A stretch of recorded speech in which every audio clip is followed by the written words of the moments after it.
Assalamualaikum warahmatullahi wabarakatuh. Kembali bersama kami tim Bahasa Indonesia SMK Ceniga Bangsa dengan materi menceritakan kembali teks hikayat yang merupakan materi kelas 10. Tim Bahasa Indonesia SMK Ceniga Bangsa terdiri atas 4 orang, Ibu Dian Rana SA, Bapak Doni Rahman, Ibu Dwi Hajarianti, Bapak Sabarudin. Kami berempat siap untuk mendampingi anak-anak dalam belajar bahasa Indonesia.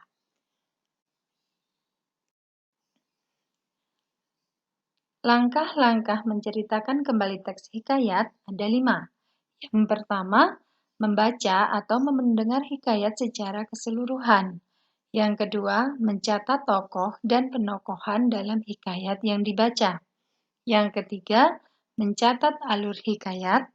Yang keempat, mencatat gagasan pokok hikayat. Yang kelima, mengungkapkan kembali isi hikayat dengan bahasa sendiri.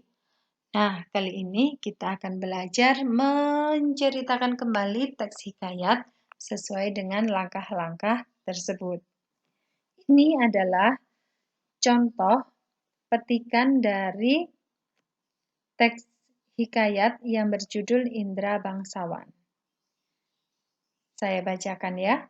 Tersebutlah perkataan seorang raja yang bernama Indra Bungsu dari negeri Kobat Sahrial. Setelah berapa lama di atas kerajaan, tiada juga beroleh putra. Maka pada suatu hari ia pun menyuruh orang membaca doa kunut dan sedekah kepada fakir dan miskin. Hatta beberapa lamanya, Tuan Putri Siti Kendi pun hamilah dan bersalin 2 orang putra laki-laki. Adapun yang tua keluarnya dengan panah dan yang muda dengan pedang. Maka Baginda pun terlalu amat sukacita dan menamai anaknya yang tua Syahperi dan anaknya yang muda Indra Bangsawan. Nah, ini adalah contoh petikan dari hikayat. Agak sulit ya memahaminya. Nah, tapi dengan menceritakan kembali, kita akan sesuai dengan langkah-langkahnya, maka anak-anak akan bisa lebih mudah memahami isi dari teks hikayat. Baiklah, untuk langkah yang pertama yaitu membaca atau mendengar hikayat secara keseluruhan. Nah, ini ada beberapa tipsnya ya. Membaca teks hikayat harus berhati-hati. Jangan terlalu cepat maksudnya ya. Ketika membaca, hendaknya sambil mencari arti kata yang belum dipahami.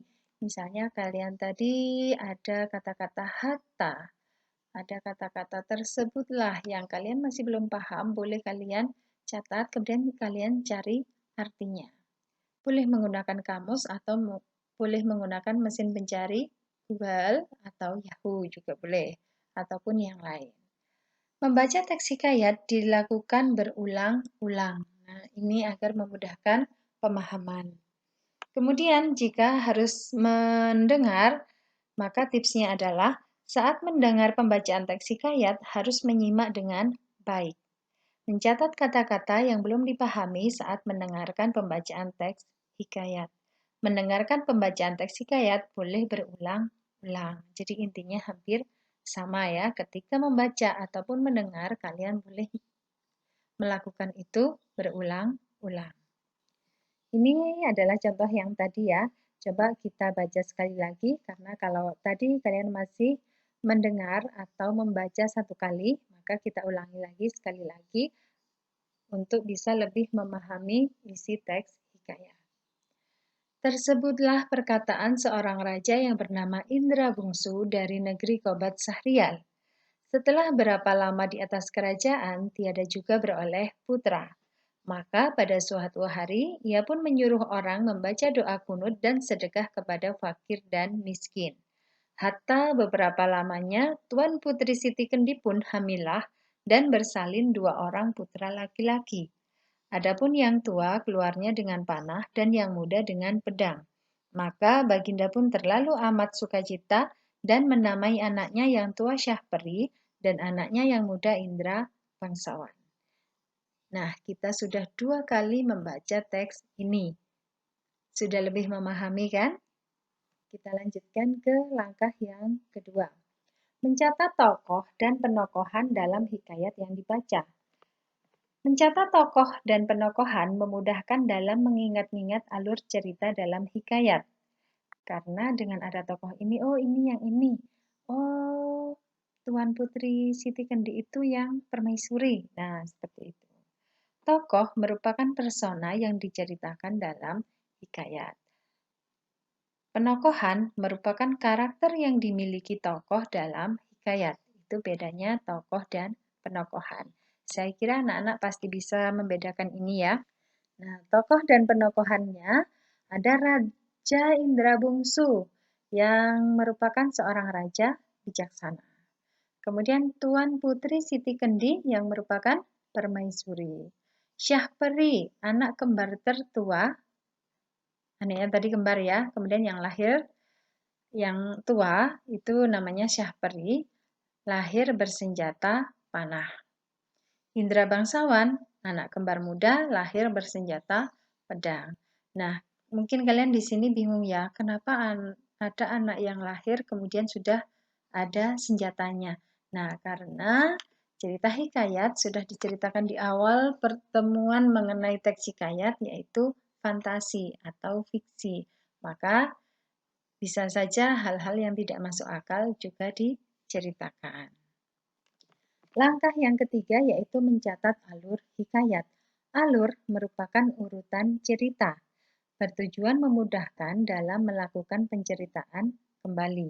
Mencatat alur cerita dilakukan dengan menggunakan bahasa yang mudah dipahami. Nah, kalau dari contoh petikan hikayat tadi, alur yang kita temukan adalah alur maju. Cerita singkatnya adalah, atau alur singkatnya adalah, raja tidak mempunyai anak, lalu menggelar acara doa dan sedekah, lalu lahir anak kembar. Nah, itu bisa dikatakan mencatat alur. Kalian tentukan alurnya maju, alur mundur, atau alur campuran. Yang keempat yaitu mencatat gagasan pokok hikayat. Mencatat gagasan pokok bisa dilakukan per paragraf yang dibaca. Karena hikayat itu panjang, ceritanya bisa 2 atau 3 halaman. Nah, ketika menentukan gagasan pokok, kalian bisa per paragraf saja untuk memudahkan. Dalam satu paragraf bisa dituliskan satu kalimat yang menggambarkan cerita secara umum. Jadi hampir sama seperti alur tadi, tapi kalau alur tadi tidak berupa kalimat, untuk mencatat gagasan pokok, kalian bisa membuatnya berupa kalimat. Nah, dari contoh tadi kita temukan gagasan pokoknya yaitu raja mempunyai anak kembar setelah menggelar acara doa dan sedekah. Nah, langkah yang kelima atau yang terakhir yaitu mengungkapkan kembali isi hikayat dengan bahasa sendiri.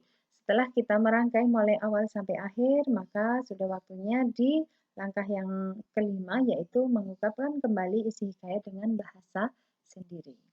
Mengembangkan gagasan yang telah didapatkan menjadi sebuah cerita utuh, gagasan yang pokok tadi ya. Kemudian menyunting teks yang telah dibuat.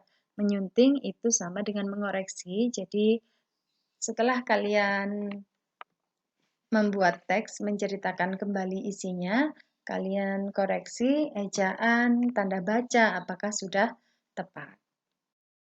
Nah, dari contoh tadi, kita bisa menceritakan kembali dengan seperti ini. Seorang permaisuri Siti Kendi berhasil memiliki anak kembar setelah sang raja Indra Bungsu menggelar acara doa bersama dan pemberian sedekah. Anak kembar tersebut lahir dengan senjata yang berbeda.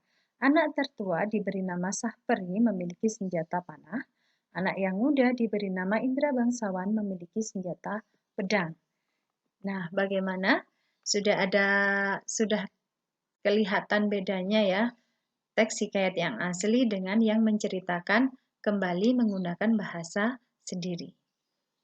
Baiklah anak-anak, itu tadi langkah-langkah dalam menceritakan kembali isi teks hikayat. Semoga anak-anak menjadi lebih paham dan lebih mudah dalam menceritakan kembali teks hikayat.